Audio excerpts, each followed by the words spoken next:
Fala, meu povo! Fala, estudante, tudo bem com você? Hoje, né, venho aqui falar um pouquinho sobre o planejamento textual. Você sabe o que é isso? Pois é, o planejamento textual, ele faz parte da competência número 3, quando se vai avaliar a redação do Enem. O seu corretor, ele vai avaliar, né, durante a leitura do seu texto, se você planejou aquele texto, se aquele texto, as informações, elas foram pensadas, elas foram organizadas. E eu venho aqui hoje para falar com você sobre isso. Muito bem. Como que eu faço um planejamento textual? Primeira coisa que eu quero ensiná-los é que você precisa aplicar a técnica do planejamento CDA. O que é a técnica do planejamento CDA? C, primeira coisa, a crítica. A sua crítica, o seu posicionamento frente àquele tema, frente àquele problema, tá? Então, você precisa, como eu já disse em outras aulas aqui, né, em outros vídeos, você precisa inicialmente ler o tema, entender aquele tema, né, identificar ali os comandos expressos, as expressões chaves, e a partir daí você precisa se posicionar.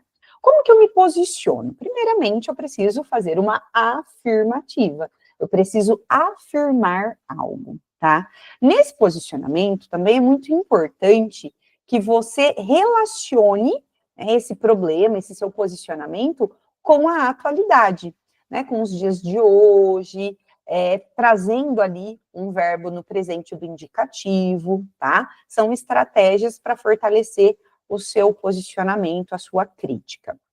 Além disso, tá, existe uma lista que eu trago, sempre trabalho com os alunos, que é a lista de palavras com juízo de valor. Ou seja, são palavras, termos muito fortes e que contribuem com o seu posicionamento. Então, por exemplo, você vai colocar ali e vai falar de um cenário atual brasileiro. Se você agrega, se você acrescenta nesta frase, né, neste trecho, um triste cenário, perceba que a palavra triste, ela traz ainda mais posicionamento, ela fortalece o seu posicionamento. Então, tem uma estratégia bem interessante ali, tá? Então, no planejamento CDA, a primeira coisa é você pensar na crítica principal. O que é, então, a crítica principal? É o seu posicionamento, é você se posicionar frente àquele problema. O que você pensa dele, tá? Nós teremos uma aula sobre introdução um pouquinho mais adiante, aí eu vou ensinar você a fazer uma técnica, né, tem duas técnicas ali muito simples, muito fáceis, para você se posicionar frente a qualquer tema, tá? Então, na aula de introdução, eu vou trabalhar um pouquinho isso com vocês. Mas agora nós estamos falando do planejamento, certo? Então, vamos lá. Planejamento CDA. O C, então, é a crítica principal. Você precisa definir claramente qual é a sua crítica, qual é o seu posicionamento. Primeiro passo. O D, né? Então, CDA. O D, ele está relacionado ao direito, né? Então, vamos pensar. Todo problema social, ele impacta diretamente em um direito que não está sendo concedido à sociedade. Ou, se ele não está sendo concedido, ele está sendo negligenciado para aquela sociedade. Então, é muito importante que você identifique esse direito, tá? Então, a gente pode falar do direito à moradia, direito à educação, direito ao trabalho remunerado, tá? Direito à saúde, tem vários direitos sociais. Então, para que o seu texto, né, ele de modo organizado, você consiga escrever para que ele siga, né, um norte, um caminho esperado, principalmente pelo INEP, é muito importante que você identifique, dentro daquele problema que você identificou no tema, qual é o direito relacionado que está sendo negado para aquela sociedade, tá? Isso é imprescindível para um bom texto, para um bom planejamento textual. Depois, né, do direito relacionado, nós temos o A. Lembra que a técnica é CDA? Muito bem. O A é são, né, os argumentos que você vai trabalhar, você vai trazer para sustentar o seu posicionamento. Então, vamos pensar aqui nos argumentos. Quando a gente fala de argumentos, eu preciso pensar em causas e consequências daquele problema. Então, se eu tenho, deixa eu pensar num tema aqui. Se eu tenho, eu vou usar um tema do próprio Enem, tá? O tema do Enem do ano, acho que retrasado. Acho que era desafios. Gente, vamos lá, né, não tinha nada pronto, é papelzinho na mão aqui, ó, com as anotações da Andressa. Então, desafios para o enfrentamento da invisibilidade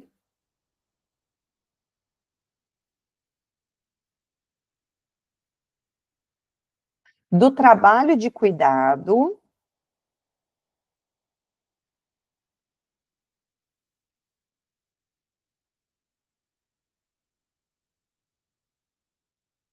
realizado pela mulher no Brasil.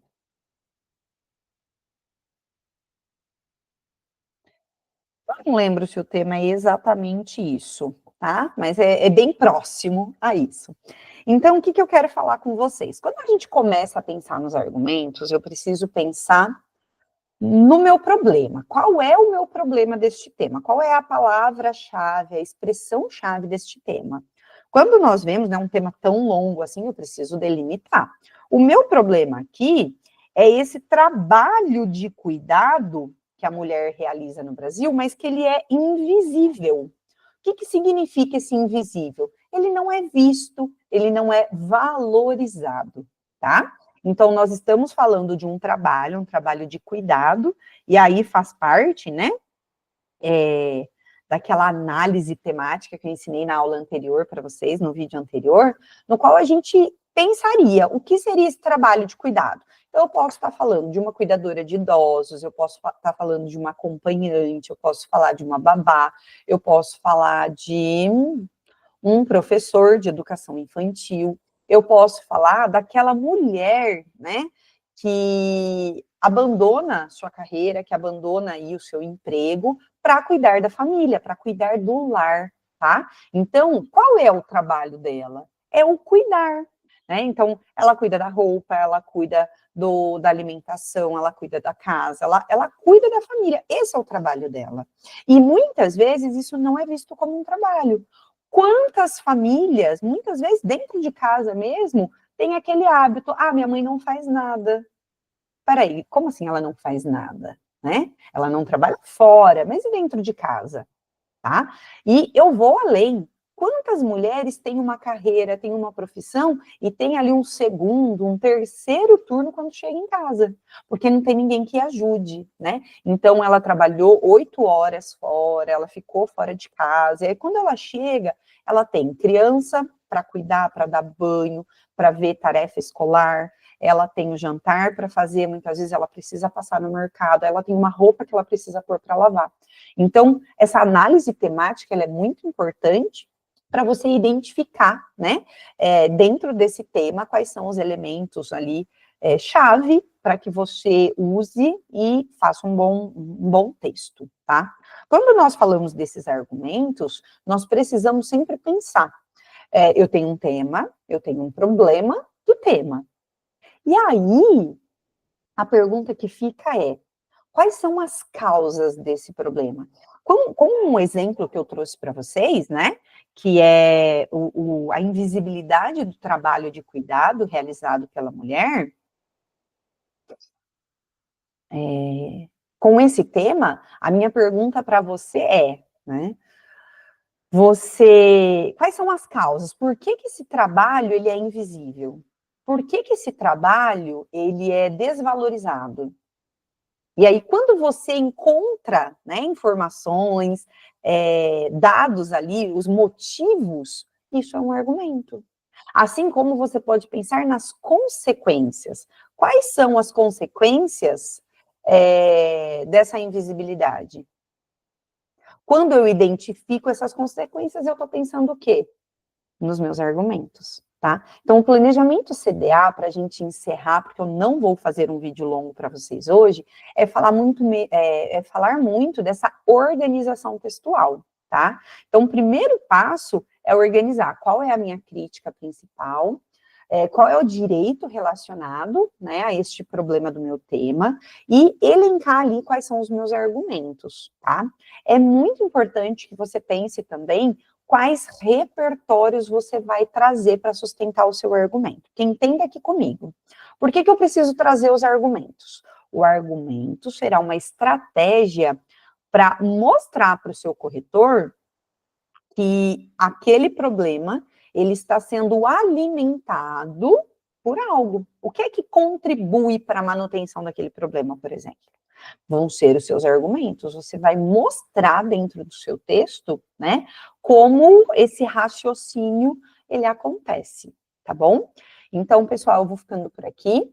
Eu espero vocês no nosso próximo vídeo sobre redação para o Enem. Quero todo mundo lá, hein? Beijos, até mais.